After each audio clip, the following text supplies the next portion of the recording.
petit peu l'action sociale que les salariés de l'esthétique peuvent solliciter. L'action sociale à Piscine accompagne les salariés dans de nombreuses problématiques ou situations personnelles tout au long de leur vie. Ce qu'il faut retenir pour un salarié, c'est qu'en cas d'accident de la vie, en cas de difficulté passagère ou autre, l'action sociale peut intervenir pour aider le salarié. Alors, ce sont des domaines très vastes, hein. Ça peut être l'hospitalisation d'un enfant, la mise en place d'aide à domicile, des difficultés scolaires avec de l'accompagnement scolaire. Donc, le Fonds social institutionnel d'Apicil participe aux dépenses de santé. C'est-à-dire que dans un cas, alors je pense souvent aux dépenses dentaires parce que bon, malheureusement, on peut parfois avoir des dépenses très, très importantes sur le dentaire, qui sont peu ou pas remboursées par le régime, par la Sécu. Le salarié peut, sur devis, faire une demande auprès du Fonds social Apicil pour que l'on intervienne et que l'on prenne en charge une partie ou la totalité des dépenses qui restent en charge.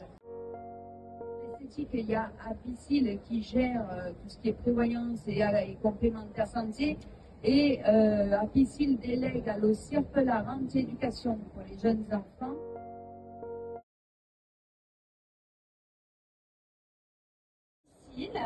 Côté prévoyance, vous avez le fonds institutionnel. Ce sont des fonds qui sont destinés aux salariés adhérents en prévoyance chez Apicil. Nous allons parler de l'action sociale qu'ont droit les enfants d'un salarié en esthétique qui malheureusement est décédé.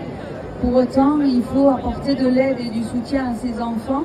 Et tu vas nous indiquer l'action sociale qu'il pourrait requérir par rapport au métier de son papa ou de sa maman. En fait, c'est qu'est-ce qui se passe quand il y a le décès du salarié. Donc le CIRP, qui est l'assureur de la rente éducation et qui fait effectivement l'accompagnement pour les enfants du salarié décédé. Donc le CIRP, en fait, a mis en place, on va dire, un dispositif d'accompagnement, qu'on appelle un dispositif d'accompagnement immédiat vivre après. Ça veut dire quoi? Ça veut dire que juste après le décès, on sait que on est dans une situation qui est critique pour la famille.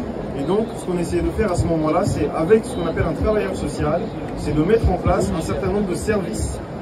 Et ces services qu'on met en place, en fait, peuvent être de type soutien scolaire, déplacement pour continuer les activités sportives, soutien psychologique, etc. Donc en fait, dans la phase critique après le décès, pendant un an, il y a ce travailleur social qui va organiser les services, qui va les mettre en place pour la famille et qui va du coup soulager un petit peu donc la famille du salarié décédé ou de la salariée décédée pendant un an.